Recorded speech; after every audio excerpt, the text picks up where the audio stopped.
Have you ever experienced that moment when everything around you seems stable, safe, but empty? When the monotony of daily life suffocates you and the longing for something different, something exhilarating, awakens within you? For me, that moment arrived unexpectedly, on an ordinary day, during a simple train ride. It was just a look, a single glance that ignited something within me I didn't even know was asleep. A conversation with a stranger, charged with tension and mystery, made me feel alive in a way I hadn't felt in years.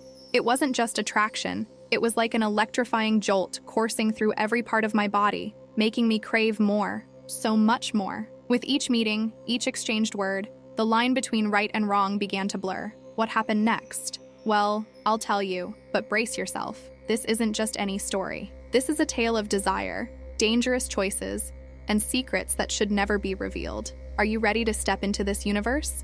My life seemed perfect, at least from the outside. 10 years of marriage to the man who once made me feel like the most desired woman in the world. Alejandro was kind, stable, and loved me deeply. But as the years passed, the passion that once ignited our bodies gave way to the monotony of routine. Our touches became hurried, our kisses lukewarm, and our nights in the bedroom silent. I told myself this was normal, that this was how couples functioned after so long together. But deep down, I felt an emptiness, a longing for something more, something I dared not admit even to myself. Every morning, my day began the same way. A quick coffee, a distracted kiss to Alejandro, and then the same train, the same route. The crowded cars filled with people engrossed in their phones, headphones in, and indifferent glances. Until one ordinary Tuesday, he appeared. He was impossible to miss. Tall, with broad shoulders that perfectly filled his suit, he exuded a confidence that made the air feel heavier. His scent was subtle, yet so intoxicating that it seemed to envelop me like an invisible touch.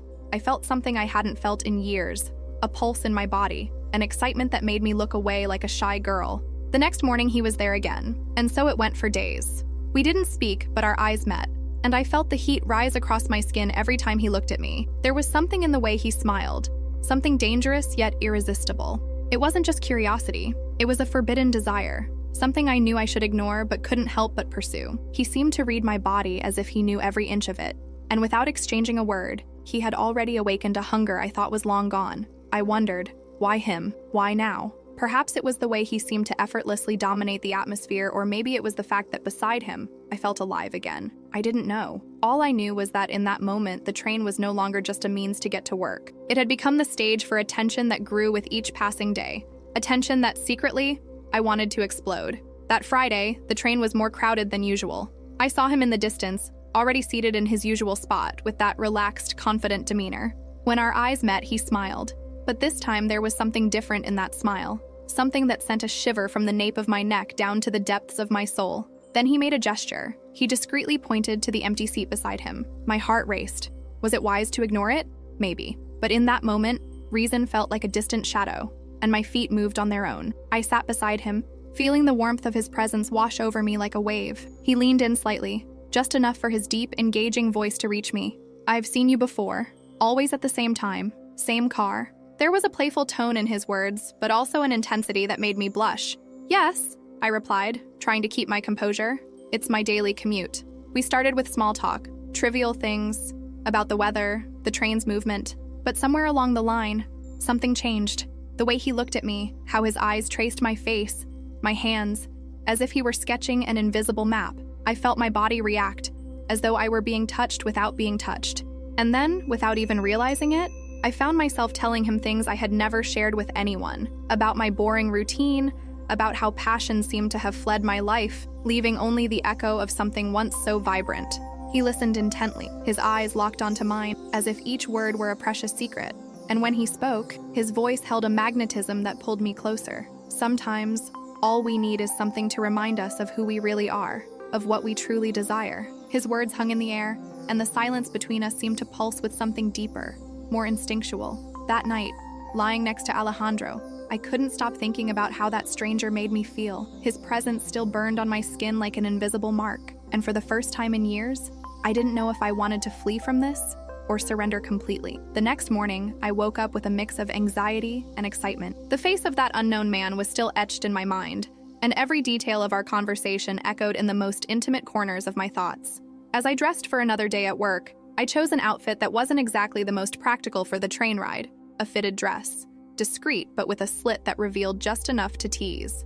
I didn't quite know why I was doing this, but maybe it was because, for the first time in a long time, I wanted to be noticed. When I arrived at the station, my eyes immediately began searching for him, as if he were the only reason I was there. And then, as if the universe was conspiring to test me, there he was, leaning against one of the pillars, with the same relaxed, confident look that made my stomach turn. He was more casual that day, wearing a slightly open shirt at the collar and dark jeans that accentuated his imposing stature. His eyes found mine almost instantly, and the smile that spread across his face was like a silent invitation. We boarded the train together, but this time he didn't wait for me to take the initiative. He leaned closer, indicating the seat next to him with a natural gesture and a look that seemed to say he wouldn't accept a no for an answer. I sat down, feeling the warmth of his presence so near, and before I could say anything, he leaned slightly toward me, his voice low and charged with something that made my heart race. "You're different today," he said, his tone soft enough to feel like a touch. "Something changed since yesterday, or maybe it's just my imagination." I paused for a moment, feeling heat rise to my cheeks. "Maybe I have changed," I replied, trying to sound indifferent, but my voice betrayed a slight hesitation. He smiled, a grin that seemed to know exactly the effect it had on me. The journey that day felt shorter than usual. Our conversations, once superficial, began to take on a depth I hadn't expected. He asked questions that went beyond the ordinary, as if he were trying to discover who I was behind the layers I used to protect myself. And I, to my own surprise, let him in, responding with a sincerity I rarely offered anyone. When the train stopped at his station, he hesitated before getting off, leaning slightly in my direction. "I hope to see you tomorrow," he said, his tone both casual and laden with intention. I watched as he disappeared into the crowd, feeling a mix of relief and frustration that I couldn't explain. That night, lying in bed next to Alejandro, I closed my eyes and tried to push thoughts of that man away, but it was impossible. Every detail of his face, his voice, his presence seemed etched into my mind, and for the first time, I realized I was crossing a dangerous line, not with actions, but with thoughts that were as intense as any physical act. In the following days, our encounters on the train became almost routine. He was always there, waiting, and I found myself eager to see him, to hear his voice, to feel that energy that seemed to envelop us whenever we were together. Our conversations grew more personal, more intimate. He shared stories about his life, his dreams, his fears, and I did the same, as if we were constructing a world that existed only for the two of us. One morning, he moved closer than usual. His eyes locked onto mine with an intensity that made my heart race. "I've been thinking about you," he said, his voice low, almost a whisper, "more than I should." My entire body reacted to those words, but I tried to maintain my composure. "That sounds like a problem," I replied, trying to sound nonchalant, but my voice trembled slightly. "Maybe it is," he said, his smile fading while his gaze remained fixed on me. "But it's a problem I don't want to solve." There was something in the way he looked at me, as if he could see through me, as if he knew exactly what I was feeling. And in that moment, I realized I was on dangerous ground. But I also realized I didn't want to leave it. The next morning, I felt a different kind of nervousness as I left home. It was as if every step I took toward the station was laden with an almost painful anticipation. My mind was a jumble, torn between what was right and what I truly wanted.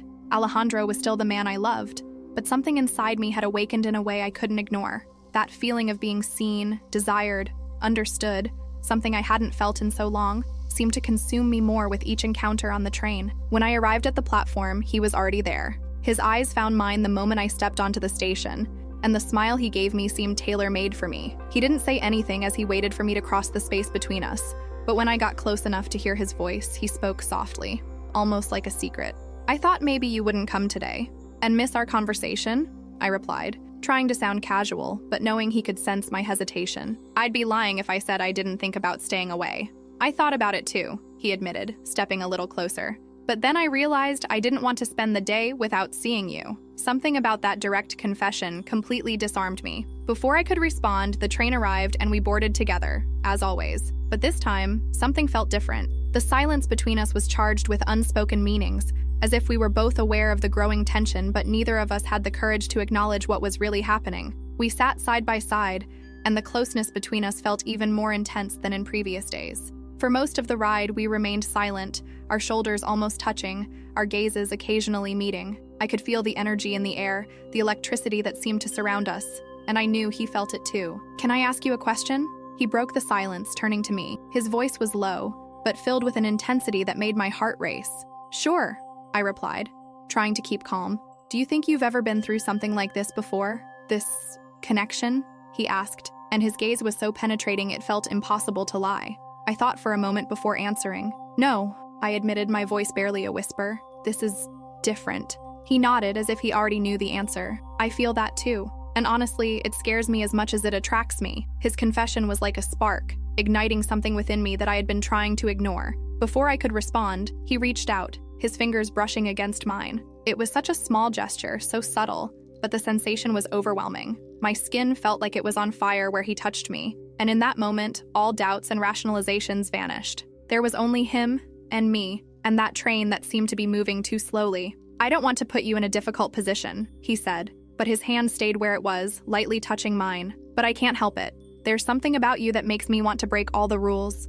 I should have pulled back. I should have said something to put an end to that conversation before we crossed a line we couldn't come back from. But instead, I turned my hand, allowing our fingers to intertwine. The shock of intimacy was so intense that I held my breath, unable to believe what I was doing. I don't know what I'm doing, I confessed, my voice trembling slightly. You are alive, he replied, squeezing my hand gently. And maybe that's what you're afraid to admit. His words hit me hard because deep down I knew he was right. For so long I had clung to a safe, predictable life, but it was also monotonous. And now, for the first time, I felt alive, as if something inside me was awakening after years of slumber. When the train arrived at his station, he hesitated before getting up. I won't ask you to make any decisions now, he said, his voice soft. But I want you to know that I don't regret anything. I'll be here tomorrow if you want to see me. I watched as he stepped off the train, feeling a mix of relief and regret that left me even more confused. I knew I was playing with fire, but I also knew I didn't want to extinguish the flame. That night, when I got home, I tried to act as if nothing had happened. Alejandro greeted me with his usual smile, asking about my day, and I responded with the same naturalness as always. But inside, my heart was at war. Every word exchanged with that man on the train echoed in my mind. Every touch still burned on my skin. As we sat down for dinner, I realized something that surprised me. Although I loved Alejandro, there was a part of me that craved something more, something he couldn't give me. And that realization was as painful as it was liberating. Later, while Alejandro slept beside me, I closed my eyes and let my mind wander. I thought of the man from the train, the way he looked at me as if he could see beyond all my defenses. I thought about how I felt when I was near him, alive, desired, powerful. And for the first time, I allowed myself to imagine what it would be like to cross the line that separated desire from reality. Everything changed on an unexpected night. He was there, in the same familiar place, but something was different. His expression was more intense, his eyes searching for me in a way they never had before. When I sat down beside him, he didn't hesitate. I can't stop thinking about you, he confessed, his voice low and hoarse, filled with disarming sincerity. My heart raced. Every word was like a rope pulling my desire closer to him, despite everything I knew was at stake. This is madness, I murmured, even though my own voice betrayed the nervousness and excitement overwhelming. He extended his hand, almost hesitantly but determined, and placed it lightly over mine. It was a simple gesture, but it crackled with electricity. A silent tension enveloped us, a connection that didn't need words. I looked at him, and at that moment I realized that the train was still on its course, but I was no longer there. I was lost in a parallel world where only we existed. Then, without saying a word, he got up at the next stop, and I followed him. As we walked through the streets lit only by the lamps, the silence between us was as intense as the pounding of my heart. We didn't know where we were going, but the destination seemed irrelevant. Each step was an invitation, a challenge to what I believed my life to be. When we finally stopped in front of a small hotel, my whole body trembled. I knew I was about to cross a line from which there would be no return. Entering the room, the air felt charged, as if the entire universe had conspired for that moment. His closeness was overwhelming, and when his fingers touched my skin for the first time, it felt as if time had stopped. It was a whirlwind of emotions: desire, guilt, excitement, and fear. That night was a storm, a dive into unknown waters. I surrendered to the moment, ignoring the voice in my head warning me about the consequences. There was no room for regrets or promises. Just the two of us, in a universe we created together, far removed from any logic or morality. I woke up the next day in a daze, the sheets still warm with the memory of what had happened. He was watching me, and for a brief moment, I felt a peace that seemed to have escaped me for years. But that peace was quickly replaced by a wave of reality. I got up in silence, avoiding his gaze as I hurried to get dressed. "This can't continue," I whispered, lacking the courage to face him. He didn't respond. He just sat there quietly, as if he knew there was nothing to be said that could change how I felt. When I finally left that room, a surge of emotions hit me. Guilt, shame, but also a strange sense of freedom. Something inside me had shifted, and I knew I couldn't pretend nothing had happened. When I got home, I found Alejandro waiting for me with the same patience as always. His warm smile hit me like a blow, and I felt a knot form in my throat. He trusted me, and I had betrayed him in a way I never imagined I could. I spent the following days caught in an internal conflict. On one hand, there was the weight of guilt, which felt like it was crushing every part of me. On the other, a strange clarity began to emerge. That experience had shown me how far I had strayed from who I truly was, how much my relationship with Alejandro had been lost in routine and silence. I didn't want to lose what we had built, but I also knew something needed to change. I decided I couldn't let that episode define my life. It wasn't about him, the man from the train, or what happened that night. It was about me, about what I had neglected, about the parts of myself I had ignored for so long. That night, I sat down with Alejandro. For a moment, I considered telling him everything, but I realized it wasn't the truth he needed. It was my commitment, my willingness to recover what we had lost. Alejandro, I began, my voice hesitant but firm. I feel like we've lost our way a bit over the years. I want to go back to how we were.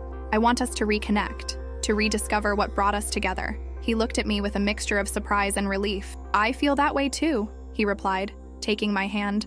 Maybe we've gotten too comfortable, but I've never stopped loving you. That moment was a rebirth. We decided to make changes, to seek ways to reconnect, to reignite the spark that had dimmed over time. We started doing things together again, talking about our dreams, our fears, our hopes. And the man from the train? He became a memory, a lesson about what happens when we ignore the needs of the heart. It wasn't about him, after all. It was about me, about my journey to find my own truth and make peace with who I was. As Alejandro and I rebuilt our marriage, I realized there were no guarantees in life, but there were choices. And in that moment, I chose to fight for what mattered, for what still had value. Above all, I chose to never again let my own essence be stifled by routine. The past was left behind, not as a secret, but as a reminder of how important it is to care for what you love. And so, we moved forward, stronger, more united, and with a new chance to write our story together.